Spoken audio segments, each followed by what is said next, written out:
Hello everyone, welcome to Bright IQ। तो आज हम लोग पढ़ने वाले हैं JSSC CGL में प्रैक्टिस सेट पेपर 7 के अंदर सामान्य अध्ययन को। इससे पहले हम लोग सामान्य झारखंड के सारे पार्ट को अच्छे से स्टडी कर लिए हैं, जिसका लिंक डिस्क्रिप्शन बॉक्स में दिया हुआ है। वहां जाके आप संपूर्ण वीडियो को अच्छे से स्टडी कर सकते हैं। ये पार्ट आपका एग्जाम पॉइंट ऑफ व्यू से बहुत ही ज़्यादा इंपॉर्टेंट है, क्योंकि इसमें बहुत सारे क्वेश्चन जो है आपके करंट अफेयर से, वहीं कुछ क्वेश्चन आपके प्रीवियस ईयर से कवर किए गए हैं। तो चलिए बिना लेट के हम लोग स्टार्ट करते हैं क्वेश्चन से। पहला क्वेश्चन है आपके पास कि एक अध्ययन के अनुसार जलवायु परिवर्तन संभावित रूप से किस भारतीय राज्य को पानी की कमी वाले रेगिस्तान में बदल सकता है। तो जी हाँ, अगर हम लोग यहाँ पे देखते हैं पंजाब का बात, चलिए अगर हम लोग पंजाब के बारे में बात करते हैं तो पंजाब जो है वो आपका कृषि विद्यालय के एक नए शोध के अनुसार जलवायु परिवर्तन संभावित रूप से भविष्य में भारत के पंजाब को पानी की कमी वाले रेगिस्तान में बदल सकता है, इसका मैक्सिमम चांस है। वही नेक्स्ट क्वेश्चन है आपके पास कि माउंट ब्राहा एक पर्वत समूह है जो भारत के किस राज्य केंद्र शासित प्रदेश में स्थित है। तो जी हाँ, अगर हम लोग बात करते हैं माउंट ब्राहा की, तो माउंट ब्राहा जो है वो आपका जम्मू और कश्मीर में स्थित है। चलिए इसको अगर हम डिटेल से समझते हैं तो देखिए, माउंट ब्राहा जो है वो भारत के जम्मू और कश्मीर के किश्तवाड़ हिमालय में स्थित एक पर्वत समूह है, जो आपका किश्तवाड़ शहर के पूर्व में और आपका हिमाचल प्रदेश की सीमा के करीब स्थित है।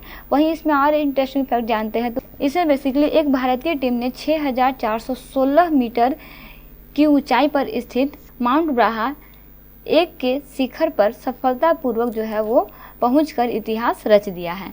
वही नेक्स्ट क्वेश्चन है आपके पास कि एज यू लाइक इट पुस्तक के लेखक कौन है। तो जी हाँ, एज यू लाइक इट पुस्तक के लेखक जो है वो आपके विलियम शेक्सपियर है, इसे याद रखिएगा। वही नेक्स्ट क्वेश्चन है आपके पास कि विश्व आर्थिक मंच यानी कि WEF द्वारा प्रकाशित ग्लोबल जेंडर गैप इंडेक्स 2023 में भारत का स्थान था। बताइए भारत का कौन सा स्थान था। तो जी हाँ, अगर हम लोग इसके बारे में समझते हैं तो इसको डिटेल से समझिए। अगर बात करते हैं हम लोग ग्लोबल जेंडर गैप इंडेक्स की, तो आपको एक चीज़ याद रखना है कि आपका ग्लोबल जेंडर गैप इंडेक्स जो है उसमें आइसलैंड को शीर्ष स्थान यानी कि प्रथम स्थान प्राप्त हुआ है। वहीं अफगानिस्तान को अंतिम स्थान यानी कि 146वां स्थान जो है वो प्राप्त हुआ है। अगर हम लोग बात करते हैं भारत की, तो भारत में इसका रैंक जो है वो आपका 127वां रैंक जो है इसे प्राप्त हुआ है। कौन सा रैंक? 127वां रैंक। पहले नंबर पे कौन है? तो वो है आपका आइसलैंड।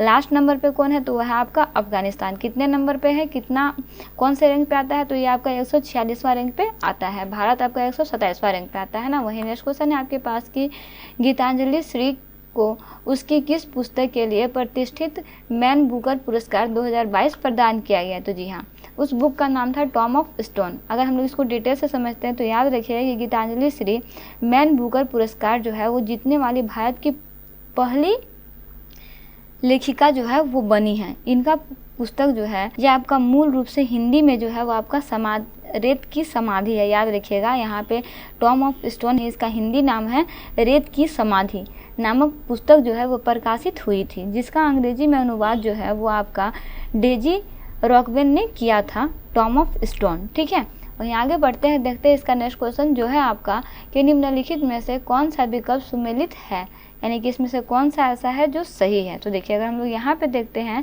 तो मिस्र की राजधानी आपका विक्टोरिया नहीं बल्कि कौन सा है, तो वह है आपका काहिरा। और आपका फ्रांस की राजधानी जो है वो आपका पेरिस है। और वहीं फिनलैंड की राजधानी जो है वो आपका हेलसिंकी है। दैट मीन्स करेक्ट आंसर इसका क्या हो जाएगा? डेनमार्क। डेनमार्क की राजधानी जो है वो आपका कोपेनहेगन है ना, तो इसे आप याद रखिएगा।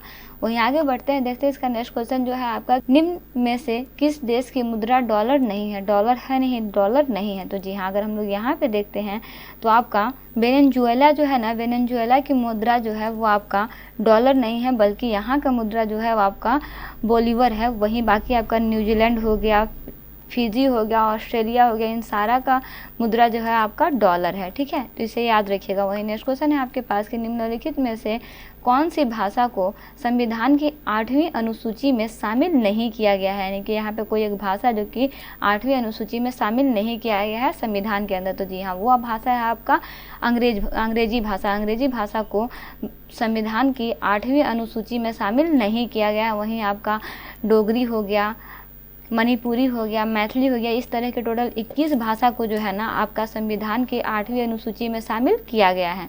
चलिए आगे बढ़ते हैं, देखते हैं इसका नेक्स्ट क्वेश्चन जो है आपका कि निम्नलिखित कथनों पर विचार कीजिए।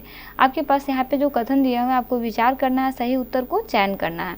तो जी हाँ, अगर हम लोग यहाँ पे देखते हैं तो आप फर्स्ट में देखिए, पहला आपके पास कि असम, भूटान और बांग्लादेश की सीमा से लगा हुआ है? तो जी हाँ, बिल्कुल लगा हुआ है। वहीं आपका पश्चिम बंगाल भूटान तथा नेपाल की सीमा से लगा हुआ है? जी हाँ, लगा हुआ है। वहीं मिजोरम जो है आपका बांग्लादेश तथा म्यांमार की सीमा से लगा हुआ है? तो जी हाँ, बिल्कुल लगा हुआ है। दैट मीन्स करेक्ट आंसर इसका क्या हो जाएगा? उपर्युक्त सभी कथन जो है आपके सत्य हैं। वहीं नेक्स्ट क्वेश्चन है आपके पास कि निम्नलिखित में से कौन सी भाषा को संविधान की 8वीं अनुसूची में शामिल नहीं किया गया है? किया गया है नहीं किया गया, आपको बताना है, ठीक है। तो देखिए, अगर हम लोग यहाँ पे देखते हैं तो पहला आपके पास है कि अजंता की चित्रवली गुप्तकालीन बौद्ध कला का श्रेष्ठ उदाहरण है? तो जी नहीं, ये भी आपका गलत है। वहीं आपका समुद्रगुप्त को सिक्के पर वीणा बजाते हुए दिखाया गया है? जी नहीं, ये भी आपका गलत है। दैट मीन्स सही कथन आपका क्या है कि चंद्रगुप्त प्रथम का दरबार जो है वो आपका नवरत्न से अलंकृत था। ये कथन आपका जो है वो सही है, इसलिए आपका इसका करेक्ट आंसर क्या हो जाएगा? सी आपका सही हो जाएगा कि 1 और 3 जो है आपका गलत है ना। वहीं आगे बढ़ते हैं, देखते हैं इसका नेक्स्ट क्वेश्चन जो है आपका कि निम्नलिखित युग्मों में से कौन सा युग्म सुमेलित है? देखिए, यहाँ पे अगर आप देखिएगा तो आपके यहाँ पे कुछ रचना और उसके रचनाकार दिए हुए हैं। जैसे यहाँ पे अगर देखिए आप तुजुक ए बाबरी के रचनाकार जो है वो आपके बाबर है, ये सही है। बाकी का जितना भी यहाँ पे ऑप्शन दिया हुआ है बी, सी और डी, ये तीनों का तीनों जो है आपका गलत है। वही नेक्स्ट क्वेश्चन है आपके पास कि निम्नलिखित कथनों पर विचार करें। आपके पास कुछ कथन दिए हुए हैं, आपको बताना है इसमें से, ठीक है, कि कौन सा कथन है जो आपका सही है।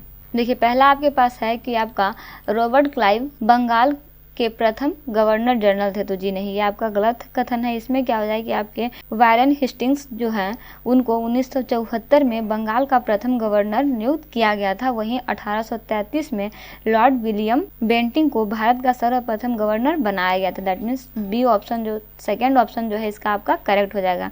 कूट के अनुसार अगर हम देखें तो केवल 2 जो है इसमें सही है, बाकी 1 जो है वो आपका गलत है। वहीं आगे बढ़ते हैं, देखते हैं इसका नेक्स्ट क्वेश्चन जो है आपका कि निम्नलिखित में से कौन हिंदुस्तान सोशलिस्ट पब्लिकेशन एसोसिएशन से संबंधित थे? तो जी हाँ, इसका करेक्ट आंसर आपका हो जाएगा कि वो है आपके भगत सिंह। चलिए, इसके बारे में अगर डिटेल से समझते हैं तो इसमें याद रखिएगा कि हिंदुस्तान सोशलिस्ट रिपब्लिकेशन एसोसिएशन की स्थापना जो है वो आपका दिल्ली के फिरोज शाह कोटला मैदान में 1928 में आपका चंद्रशेखर आज़ाद के द्वारा की गई थी, इसे याद रखिएगा। इसमें आपके मेन रोल जो था आपका भगत सिंह के अलावा विजय कुमार सिन्हा, शिव वर्मा, जयदेव कपूर, भगवती चरण बोहरा एवं सुखदेव आदि जो थे इसमें समृद्ध थे, इसे याद रखिएगा। वहीं आगे बढ़ते हैं, देखते हैं इसका नेक्स्ट क्वेश्चन जो है आपका कि सूची 1 को सूची 2 से सुमेलित कीजिए तथा कूट का प्रयोग करते हुए सही उत्तर का चयन कीजिए। सूची 1 में आपके पास संविधान सभा की समिति दिया हुआ है और सूची 2 में आपका वहाँ के अध्यक्ष दिए हुए हैं। अगर हम लोग बात करते हैं यहाँ पे मूल अधिकार का, तो मूल अधिकार जो है वो आपका अध्यक्षता है इसके सरदार पटेल। वही नेक्स्ट आपके पास संचालन का, तो संचालन के आपके हैं डॉक्टर राजेंद्र प्रसाद। थर्ड में आपका है संघ शक्ति के आपके हैं पंडित जवाहरलाल नेहरू। लास्ट बचिए आपके पास प्रारूप समिति के आपके हैं BR अम्बेडकर। दैट मीन्स कूट के अनुसार इसका सही आंसर क्या हो जाएगा? देखिए, डी का 1 यहाँ से पीछे से भी आपका 1 में ही दिया हुआ है। दैट मीन्स इसका ए आंसर जो है करेक्ट हो जाएगा। चलिए आगे बढ़ते हैं, देखते हैं इसका नेक्स्ट क्वेश्चन जो है आपका कि सिक्किम भारत का एक राज्य बनाया गया था। बताइए कब बनाया गया था? तो जी हाँ, अगर हम लोग देखते हैं सिक्किम को, तो सिक्किम को 35वें संशोधन यानी कि 72 के दौरान भारत के एसोसिएट स्टेट के रूप में शामिल किया गया था। तो इसे याद रखिएगा किस संशोधन के अनुसार, तो वह आपका 35वें संशोधन के अंतर्गत। जबकि आपका 1975 में 36वें संविधान संशोधन के द्वारा भारत के 22वें राज्य के रूप में सिक्किम को पूर्ण राज्य का दर्जा जो है वो प्राप्त हुआ है। याद रखिएगा कब प्राप्त हुआ है? 1975 को 36वें संविधान संशोधन के द्वारा। कौन सा राज्य है? ये आपका 22वां राज्य है, इसे याद रखिएगा। वही नेक्स्ट क्वेश्चन है आपके पास कि संविधान सभा के किस अनुच्छेद के अंतर्गत सिखों द्वारा कृपान धारण करना धार्मिक स्वतंत्रता का अंग माना गया है? तो जी हाँ, अनुच्छेद 25 में सिखों को अपने धार्मिक प्रतीक कृपान धारण करने का अधिकार जो है वो माना गया है। किसमें? अनुच्छेद 25 में, इसे याद रखिएगा। वहीं आगे बढ़ते हैं, देखते हैं इसका नेक्स्ट क्वेश्चन जो है आपका कि विधानसभा में किसी दल के निर्वाचित सदस्यों के दल बदल पर निम्नलिखित में से किसने प्रतिबंध लगाया है? बताइए। तो देखिए, अगर हम लोग यहाँ पे बात करते हैं 10वीं अनुसूची की, तो 10वीं अनुसूची जिसे दल बदल विरोधी कानून के नाम से जाना जाता है। याद रखिएगा किस अनुसूची को, तो 10वीं अनुसूची को दल बदल विरोधी कानून के नाम से जाना जाता है और इसको वर्ष 1985 में 52वें संविधान संशोधन के माध्यम से पारित किया गया था। याद रखिएगा कौन सा संविधान संशोधन के अधीन, तो यह है आपका 52वें संविधान के अनुसार ना। वहीं इसमें अगर हम लोग देखते हैं तो यह किसी अन्य राजनीतिक दल के माध्यम से पारित किया गया तथा यह किसी अन्य राजनीतिक दल में दल बदल के आधार पर निर्वाचित सदस्यों की अयोग्यता का प्रावधान जो है वो निर्धारित करती है। इसे आप याद रखिएगा, ये सारा टॉपिक आपका रिलेवेंट है। वहीं आगे बढ़ते हैं, देखते हैं इसका नेक्स्ट क्वेश्चन जो है आपका कि लवंत राय मेहता समिति की प्रजातांत्रिक विकेंद्रीकरण की सिफारिश के अनुसार, मतलब सिफारिश के अनुसार इसमें क्या सही है, मतलब क्या इसमें मैच करता है। तो जी हाँ, अगर इसमें हम लोग देखते हैं तो बेसिकली लवंत राय मेहता समिति की प्रजातांत्रिक विकेंद्रीकरण की सिफारिश के अनुसार आपका जिला हो गया, ब्लॉक हो गया और ग्राम हो गया स्तर पर त्रिस्तरीय प्रजातांत्रिक पंचायती राज जो है वो इसकी संस्थाओं का गठन जो है वो होना था। इसे आप याद रखिएगा, ठीक है, इसके अनुसार यही था। अगर हम लोग डिटेल्स में इसे समझते हैं तो आप इसमें याद रखिएगा कि भारत के पंचायती राज व्यवस्था का वातानुकार या फिर शिल्पी जो है वो आपका बलवंत राय मेहता को कहा जाता है। माफ़ कीजिएगा, यहाँ पे बलवंत राय वहाँ पे ब छूट गया है ना, तो ये क्या हो जाएगा आपका बलवंत राय हो जाएगा ना, बलवंत राय मेहता को कहा जाता है। अगर देखिए इसका नेतृत्व जो है वो भारत सरकार द्वारा 1957 में एक समिति गठित की गई थी। याद रखिएगा कब की गई थी, 1957 को। किसके द्वारा, तो आपका भारत सरकार के द्वारा गठित की गई थी। इस समिति के दौरान क्या था कि आपका लोकतांत्रिक विकेंद्रीकरण और त्रिस्तरीय पंचायत जो कि आपका यहाँ पे दिया हुआ है, ग्राम स्तर हो गया, ब्लॉक स्तर हो गया, जिला स्तर हो गया, इसमें आपकी सिफारिश की गई थी जो आगे चलकर भारत में पंचायती राज व्यवस्था का आधार बनी। इसे भी आप याद रखिएगा। वही नेक्स्ट क्वेश्चन है आपके पास कि हिंदू वृद्धि दर किस वृद्धि दर से संबंधित है। तो जी हाँ, हिंदू वृद्धि दर जो है वो आपका राष्ट्रीय आय से संबंधित है। और यहाँ पे जीडीपी भी दे तो उसमें आप कंफ्यूज मत होइएगा, ठीक है। वहीं आगे बढ़ते हैं, देखते हैं इसका नेक्स्ट क्वेश्चन जो है आपका कि निम्नलिखित में से किसे महारत्न का दर्जा नहीं प्राप्त हुआ है। प्राप्त है नहीं हुआ है। तो जी हाँ, यहाँ पे अगर हम लोग देखते हैं तो इसमें जिसको महारत्न की दर्जा प्राप्त नहीं हुई है वो है आपका ऑल इंडिया लिमिटेड। अगर इसको हम लोग डिटेल्स में समझते हैं तो बात करते हैं 2022 की। 2022 की स्थिति के अनुसार ऑल इंडिया लिमिटेड नवरत्न कंपनी है, ना कि महारत्न कंपनी, ठीक है। यहाँ पे आपका महारत्न कंपनी क्वेश्चन में दिया हुआ है, जबकि ये आपका क्या है, नवरत्न कंपनी है, ठीक है। तो वर्तमान में आपके भारत में टोटल 11 महारत्न कंपनी है, वहीं आपका 13 जो है आपके नवरत्न कंपनियां हैं, तो इसे याद रखिएगा।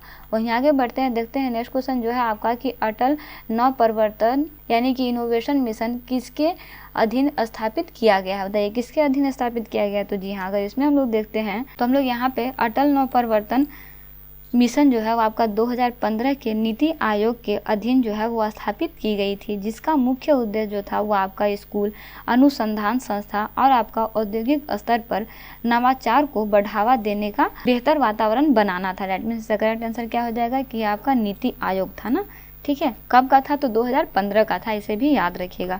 वहीं आगे बढ़ते हैं, देखते हैं इसका नेक्स्ट क्वेश्चन जो है आपका कि सूची 1 को सूची 2 से सुमेलित कीजिए तथा नीचे दिए गए कूट की सहायता से सही उत्तर का चयन कीजिए, ठीक है। अगर इसमें हम लोग देखते हैं तो बेसिकली यहाँ पे देखिए आपका सूची 1 में दिया हुआ है सबसे पहले सर्व शिक्षा अभियान। तो इसकी शुरुआत जो है वो आपका कब हुई थी, तो ये आपका 2001 में हुआ था। वहीं आपका साक्षर भारत मिशन जो है वो आपका 2009 में हुआ था। वहीं आपका ऑपरेशन ब्लैक बोर्ड जो है इसकी स्थापना आपका 1987 में हुआ था और आपका राष्ट्रीय साक्षरता मिशन जो है वो आपका 1988 में हुआ था। डैट मीन्स कूट के अनुसार इसका सही आंसर क्या हो जाएगा, देखिए तो जी हाँ, कूट के अनुसार ए आंसर जो है इसका करेक्ट हो जाएगा। चलिए आगे बढ़ते हैं, देखते हैं इसका नेक्स्ट क्वेश्चन जो है आपका कि वेटलैंड दिवस किस तिथि को मनाया जाता है। देखिए वेटलैंड दिवस को इसमें पहले जानिए कि वेटलैंड दिवस जो है वो आपका वेटलैंड जो है वो आपका इंग्लिश नाम है। अगर हिंदी में हम लोग देखें तो इसे बोलते हैं आर्द्रभूमि बोलते हैं, ठीक है। यहाँ पे इंग्लिश में लिखा हुआ है वेटलैंड, लेकिन वेटलैंड का मतलब क्या हो जाएगा, आर्द्रभूमि हो जाए। तो क्वेश्चन में अगर आपके पास आर्द्रभूमि दे तो आप कंफ्यूज मत होइएगा। चलिए इसमें अगर हम लोग बात करते हैं तो विश्व आर्द्रभूमि दिवस जो है वो प्रत्येक वर्ष 2 फरवरी को आपका मनाया जाता है। वर्ष 2022 का विश्व आर्द्रभूमि दिवस की थीम जो थी, आपको थीम याद रखना होता है क्योंकि कभी कभी थीम भी आपका एग्जाम में देता है ना। तो इसका थीम था कि लोगों और प्रकृति के लिए आर्द्रभूमि कार्यवाही, ये इसका थीम था। चलिए वहीं आगे बढ़ते हैं, देखते हैं इसका नेक्स्ट क्वेश्चन जो है आपका कि निम्नलिखित में से कौन सामान्य परिस्थिति में वृक्ष के पत्तों की सरसराहट का डेसिबल स्तर प्रदर्शित करता है? तो जी हाँ, अगर इसमें हम लोग देखते हैं तो वो हो जाएगा आपका 20 डीबी यानी कि 20 डेसिबल। चलिए इसमें अगर हम लोग देखते हैं तो इसमें याद रखिएगा कि सामान्य परिस्थिति में वृक्षों के पत्तों का सरसराहट से जो है वो आपका 20 डेसिबल की ध्वनि उत्पन्न होती है। वहीं ध्वनि का मात्रक जो है वो आपका डेसिबल होता है, ये भी इसमें आप याद रखिएगा, हालांकि ये साइंस का क्वेश्चन है। वही नेक्स्ट क्वेश्चन है आपके पास कि निम्नलिखित में से कौन सी चट्टान प्रणाली भारत में न्यूनतम है? देखिए अगर अधिकतम की बात करते हैं तो आपका गोंडवाना क्रम की चट्टान जो है वो अधिकतम है, लेकिन यहाँ पे न्यूनतम की बात हो रही है तो आपका हो जाएगा धारवाड़ क्रम की चट्टानें जो है वो सबसे न्यूनतम है। दूसरा में आपका कुडप्पा है, तीसरा में आपका विंध्यवन है और चौथा में आपका धारवाड़ है। तो इसे आप याद रखिएगा। वहीं कभी हो सके ऐसा कि आपके पास आरोही क्रम या फिर अवरोही क्रम में इसको अरेंज करने के लिए दे दे तो आप आसानी से इस तरह के क्वेश्चन को सॉल्व कर पाइए ना। वही नेक्स्ट क्वेश्चन है आपके पास कि 10 डिग्री चैनल पृथक करता है। पृथक का मतलब होता है अलग करता है, तो 10 डिग्री चैनल जो है वो किसको पृथक करता है? तो जी हाँ, इसमें आप याद रखिएगा कि 10 डिग्री चैनल जो है ना वो आपका अंडमान द्वीप को निकोबार द्वीप से अलग करता है। याद रखिएगा ना, किसे अलग करता है? तो अंडमान को निकोबार द्वीप से अलग करता है। साथ ही साथ अंडमान व निकोबार जो है वो आपका बंगाल की खाड़ी में स्थित द्वीप समूह है। कहाँ पे स्थित है? तो बंगाल की खाड़ी में स्थित 2 द्वीप समूह है। वहीं आपका अंडमान व निकोबार द्वीप समूह का सर्वोच्च शिखर जो है वो आपका पलयान यानी कि सैडल पीक है। याद रखिएगा, पलयान को क्या बोलते हैं? सैडल पीक बोलते हैं, जो इसका क्या है? सर्वोच्च शिखर है ना। वहीं आगे बढ़ते हैं, देखते हैं इसका नेक्स्ट क्वेश्चन जो है आपका कि भारत की निम्नलिखित नदियों में से कौन सी दामोदर नदी की सहायक नदियाँ हैं? देखिए मैं आपको इससे पहले की भी क्लास में यानी कि झारखंड के सामान्य अध्ययन में भी इस तरह के क्वेश्चन को कराई हूँ, उसे प्लीज़ समराइज ज़रूर कर लीजिएगा। इस तरह का क्वेश्चन आपका बहुत ज़्यादा इंपॉर्टेंट होता है। तो देखिए आपके पास दामोदर दिया हुआ है, एक होता है दामोदर और दूसरा कौन सा नदी था? गोदावरी था। तो यहाँ पे दामोदर दिया हुआ है। दामोदर की सहायक नदियाँ आपसे पूछा गया है, तो जी हाँ, दामोदर की सहायक नदियाँ जो है वो आपकी बराकर हैं, वहीं आपका जमुनिया है और कोनार है। इंद्रावती जो है वो आपका दामोदर की सहायक नदियाँ नहीं हैं, बल्कि ये जो है वो आपकी गोदावरी की सहायक नदियाँ है, इसे याद रखिएगा। देखिए यहाँ पे बराकर और आपका क्या क्या दिया हुआ है? बराकर, जमुनिया और कोनार दिया हुआ है, प्रमुख सहायक नदियाँ है ना। देखिए दामोदर नदी का उद्गम स्थल जो है वो आपका छोटा नागपुर पठार, जिसे चूल्हा पानी कहा जाता है, वहाँ से हुआ है। यह झारखंड की सबसे लंबी और सबसे बड़ी सर्वाधिक प्रदूषित नदी है ना, इसे याद रखिएगा। सबसे बड़ी भी है, सबसे लंबी भी है और सबसे ज़्यादा सर्वाधिक प्रदूषित भी है ना। इसे बंगाल की शोक कहा जाता है, इसे याद रखिएगा ना कि बंगाल की शोक कहे जाने वाली नदी कौन सी है? तो वो है आपकी दामोदर नदी। याद रखिएगा ना, ये बहुत इंपॉर्टेंट क्वेश्चन है ना। चलिए आगे बढ़ते हैं, देखते हैं इसका नेक्स्ट क्वेश्चन जो है आपका कि भाखड़ा नांगल एक संयुक्त परियोजना है। बताइए भाखड़ा नांगल संयुक्त किसका संयुक्त परियोजना है? तो जी हाँ, अगर हम लोग यहाँ पे देखते हैं तो भाखड़ा नांगल जो है आपका एक बहुउद्देशीय परियोजना। याद रखिएगा क्या है? बहुउद्देशीय परियोजना है। यह आपका पंजाब, हरियाणा और राजस्थान की संयुक्त योजना है ना। याद रखिएगा किसकी? हरियाणा, पंजाब और राजस्थान की संयुक्त परियोजना है। वहीं इसके तहत भाखड़ा और नांगल के पास सतलज नदी पर 2 बांधों का निर्माण जो है वो किया गया है, इसे भी आप याद रखिएगा। वही नेक्स्ट क्वेश्चन है आपके पास कि सूर्य ग्रहण कब होता है? बताइए, बहुत इंपॉर्टेंट क्वेश्चन है ना।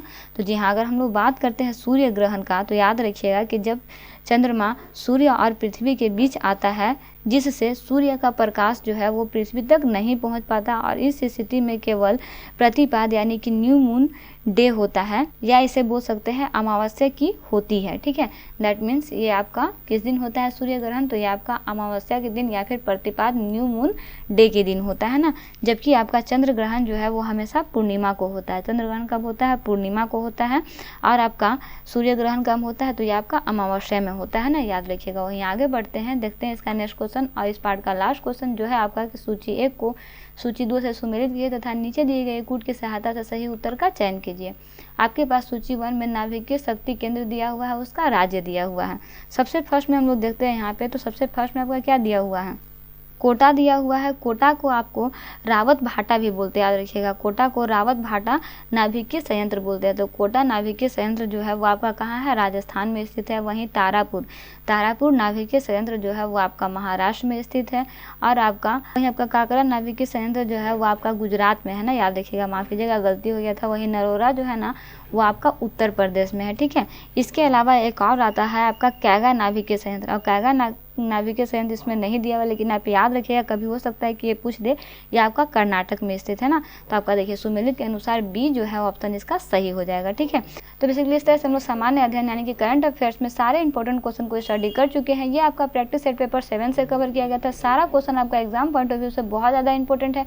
सारे क्वेश्चन को प्रैक्टिस करते रहिए। मिलते हैं नेक्स्ट वीडियो में एक इंपॉर्टेंट पार्ट, एक इंपॉर्टेंट टॉपिक के साथ। Thanks for watching, like share and subscribe bright IQ।